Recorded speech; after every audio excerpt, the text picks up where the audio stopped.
Երնեք բոլոր ծնողները լսեն այս կտորը, որ մենք իրավունք ունենք, երեխան իրավունք ունի ունենալ էմոցիաներ,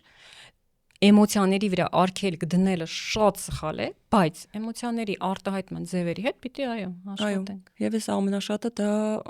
սկսեցի գիտակցել եւ աշխատել հենց այդ ուղղությամբ Միքայելի լույս աշխարհ գալուց հետո,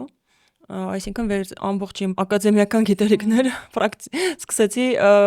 պրակտիկայով անցնել Միքայելի հետ, այսպես ասեմ, վերհիշել, նորից ընթերցել, նորից կարդալ։ Եթե մասնագիտականը տարիքային հոգեբանությունը չէր, ես սկսեցի խորանալ արդեն տարիքային հոգեբանության մեջ, ինչը իհարկե տարիների ընթացքում մոռանում ես։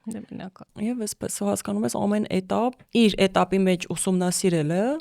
ամենաճիշտ բանն է ծնողավարության մեջ, որովհետև այսպես ընդհանրացրած բաներ են սովորաբար խոսում, բայց ես միշտ նշում եմ, որ դա շատ կարևոր է առանձնացնել, թե որ էտապին է վերաբերում, որովհետև նույն դեռահասության շրջանին լրիվ ուրիշ բաներն են, որ կարելի է կամ չի կարելի այդ սահմանները, բայց մինչև 3 տարեկան